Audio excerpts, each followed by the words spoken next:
नमस्कार, मेरा नाम है अनविका। बिहार का न्यूज में स्वागत है। यह वीडियो केवल सूचनात्मक उद्देश्यों के लिए है। हम दी गई जानकारी की सटीकता या वास्तविकता की गारंटी नहीं देते। कृपया इसे किसी भी प्रकार की कानूनी, स्वास्थ्य या व्यक्तिगत सलाह के रूप में न लें। हम किसी भी नुकसान के लिए जिम्मेदार नहीं होंगे। विशेष रूप से यदि वीडियो में दुर्घटना, आत्महत्या या आपराधिक गतिविधियों की जानकारी हो तो ये केवल समाचार रिपोर्ट है। कृपया इन घटनाओं को व्यक्तिगत रूप से न लें और उपयुक्त पेशेवर सहायता प्राप्त करें। अगर आप या कोई जानने वाला ऐसी स्थिति में हो तो तुरंत पुलिस से संपर्क करें। पुलिस हेल्पलाइन नंबर 100 और 112 है। आज 26 जनवरी दिन रविवार है। आज गणतंत्र दिवस है। आप सभी को गणतंत्र दिवस की हार्दिक शुभकामनाएं। खबरों की ओर बढ़ने से पहले हेडलाइन को देख लेते हैं। जीतन राम मांझी ने की सीएम नीतीश को भारत रत्न देने की मांग। पत्नी टीना के साथ गया पहुंचे अनिल अंबानी। बिहार के डिप्टी सीएम का तेजस्वी पर हमला। बिहार की 7 हस्तियों को पद्म सम्मान। राज्यपाल ने कहा इस साल सरकार 12 लाख नौकरी देगी। चलिए अब बढ़ते हैं टॉप 18 खबरों की ओर। डिप्टी सीएम विजय कुमार सिन्हा ने गणतंत्र दिवस की पूर्व संध्या पर मुजफ्फरपुर में तेजस्वी यादव पर निशाना साधते हुए कहा कि तोड़जोड़ की राजनीति से कुछ हासिल नहीं होगा। उन्होंने जाति, धर्म और भाषा की विविधताओं में एकता पर बल दिया और राष्ट्रहित में नैतिकता और ईमानदारी से काम करने की आवश्यकता पर जोर दिया। सिन्हा ने कहा कि बिहार सरकार लोकतांत्रिक मूल्यों के प्रति प्रतिबद्ध है और विभाजनकारी तत्वों को अस्वीकार करती है। उन्होंने जनता से अपील की कि वे समाज में व्याप्त असमानता और अराजकता को दूर करने के लिए एकजुट हों। विरोधियों को चेतावनी देते हुए उन्होंने कहा कि जनता शोषण करने वालों को सही जवाब देगी। मधुबनी के बेनीपट्टी क्षेत्र में महिलाओं से आरण दिलाने के नाम पर लाखों रुपए की धोखाधड़ी का मामला सामने आया है। ब्रह्मोत्रा गांव में सच मध्य माइक्रो केयर फाउंडेशन के कर्मियों ने महिलाओं से 2100-2500 रुपए की उगाही कर उन्हें आरण देने का झांसा दिया, लेकिन पैसे लेकर फरार हो गए। जब महिलाएं शिकायत करने पहुंची तो कार्यालय खाली पाया गया। थानाध्यक्ष ने जांच शुरू कर दी है और दोषियों पर कार्रवाई का आश्वासन दिया है। इस घटना से नॉन बैंकिंग क्षेत्र में बढ़ती धोखाधड़ी और महिलाओं के आर्थिक शोषण की गंभीरता उजागर हुई है, जिससे वित्तीय साक्षरता और सख्त कानून की आवश्यकता महसूस हो रही है। उद्योगपति अनिल अंबानी ने अपनी पत्नी टीना अंबानी और बेटों के साथ गया के विष्णुपद मंदिर में अपने पूर्वजों की आत्मा की शांति के लिए पिंडदान किया। तीर्थ पुरोहित शंभू लाल ने इस धार्मिक अनुष्ठान को संपन्न कराया। अंबानी ने इस दौरान अमिताभ बच्चन के माता पिता के लिए भी पिंडदान किया। हालांकि बच्चन परिवार इस कार्यक्रम में शामिल नहीं हो सका।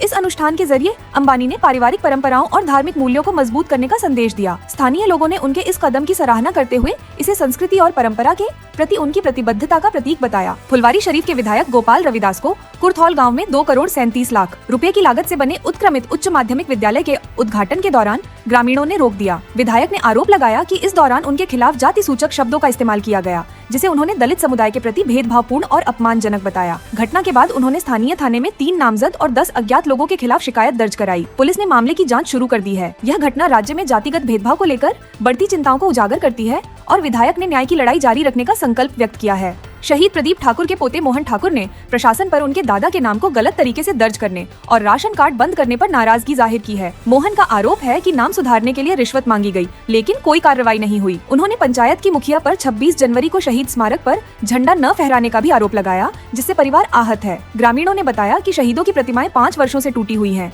लेकिन प्रशासन और जनप्रतिनिधि इस पर ध्यान नहीं दे रहे। मोहन ने उच्च अधिकारियों से न्याय और शहीदों को उचित सम्मान दिलाने का आश्वासन दिया है। आरा के गौसगंज मोहल्ले में एक पिता द्वारा बेटी की शादी रोकने के लिए पत्नी और बेटी को जहर देने का सनसनीखेज मामला सामने आया है। घटना के बाद दोनों को अस्पताल में भर्ती कराया गया, जहां मां की गंभीर हालत के कारण पटना रेफर किया गया। आरोपी दिलीप कुमार ने बेटी की सगाई के बावजूद शादी से इनकार करते हुए कथित तौर पर यह खतरनाक कदम उठाया। पीड़िता इंदू देवी ने बताया कि पति अक्सर शराब के नशे में मारपीट करता था। पुलिस मामले की जाँच कर रही है कि माँ बेटी ने खुद जहर खाया या इसे जबरदस्ती दिया गया। पारिवारिक कलह को घटना का मुख्य कारण बताया जा रहा है।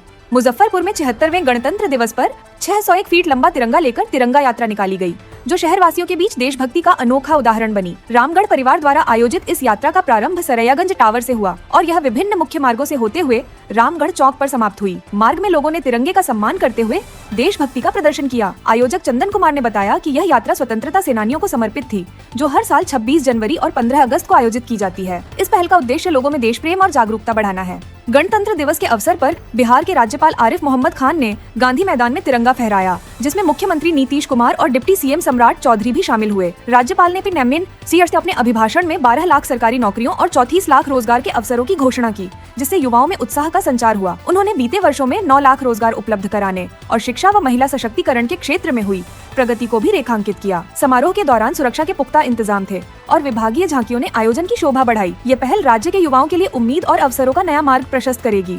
बक्सर के मुफस्सिल थाना क्षेत्र में की गई छापेमारी में 931 नकली टाटा चाय पत्ती के पैकेट और 875 हेयर रिमूवल क्रीम सहित अन्य नकली सामान जब्त किए गए। यह कार्रवाई टाटा कंज्यूमर प्रोडक्ट्स लिमिटेड के जांचकर्ताओं की सूचना पर हुई, जिसमें 6 दुकानों और एक मकान से बड़ी मात्रा में नकली उत्पाद बरामद हुए। सबसे बड़ी बरामदगी यादव मोड़ स्थित लाल मोहन सिंह यादव के मकान से हुई, जहां 425 पैकेट मिले। दुकानदारों ने कबूल किया कि वे फेरी वालों से नकली सामान खरीदकर असली के नाम पर बेचते थे। कंपनी के जांचकर्ता ने आरोपियों पर कॉपीराइट एक्ट 1957 की धारा 63 के तहत FIR दर्ज कराई और पुलिस ने आगे की जांच शुरू कर दी है। भागलपुर के विशेष केंद्रीय कारा में एक कैदी राकेश चौधरी को रिहाई से पहले 100 लाठियां मारने का गंभीर मामला सामने आया है। शराब तस्करी के आरोप में 20 महीने जेल में बिताने वाले राकेश ने आरोप लगाया कि 25 जनवरी की रात रिहाई के समय जेल के सिपाहियों ने पैसे मांगे और इनकार करने पर उसे बुरी तरह पीटा गया। पीटाई से राकेश को पीठ, पैर और प्राइवेट पार्ट्स पर गंभीर चोटें आईं। उसने SSC-ST थाना में शिकायत दर्ज कराई और पुलिस ने उसे मेडिकल इलाज के लिए भेजा। जेल प्रशासन की खामियों पर सवाल उठ रहे हैं और थाना अध्यक्ष ने दोषियों पर कार्रवाई का आश्वासन दिया है। गलवान झड़प में 2020 में शहीद हुए कुंदन कुमार की पत्नी बेबी कुमारी ने अपने पति की शहादत के बाद की कठिनाइयों को साझा किया। उनका कहना है कि वह आज भी अपने पति का इंतजार कर रही हैं और उनके 2 छोटे बच्चों को अपने पति जैसा साहसी फौजी बनाने की चाहत रखती है।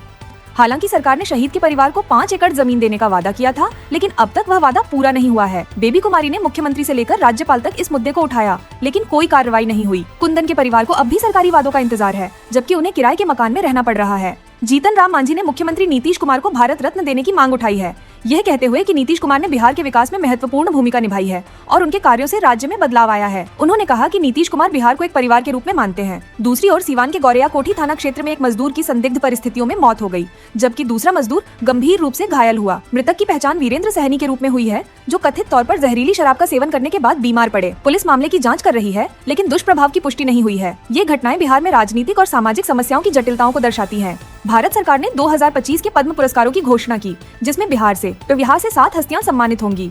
शारदा सिन्हा पद्म विभूषण, सुशील मोदी पद्म भूषण मरणोपरांत सम्मानित किए गए हैं।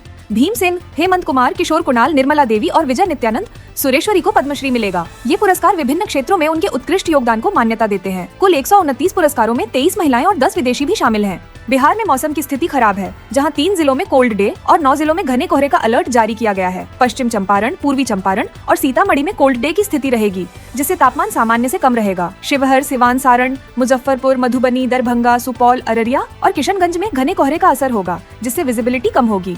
26 जनवरी को हल्की बारिश की संभावना है, जबकि 29 जनवरी के बाद ठंड फिर से बढ़ने की संभावना जताई जा रही है। नागरिकों को मौसम की स्थिति के अनुसार सावधानी बरतने की सलाह दी गई है। इग्नू, इंदिरा गांधी राष्ट्रीय मुक्त विश्वविद्यालय, जनवरी 2025 सत्र के लिए दाखिला प्रक्रिया जारी है और आवेदन की अंतिम तिथि 31 जनवरी 2025 है। इच्छुक छात्र स्नातक, स्नातकोत्तर और डिप्लोमा कोर्सों में दाखिला ले सकते हैं। आवेदन प्रक्रिया ऑनलाइन है और इसके लिए इग्नू की आधिकारिक वेबसाइट पर दिशा निर्देश उपलब्ध है। छात्रों को आवेदन करने से पहले सभी आवश्यक दस्तावेज और पात्रता की शर्तों की जाँच करनी चाहिए। 31 जनवरी तक आवेदन करें ताकि आप इस सत्र में दाखिला प्राप्त कर सकें।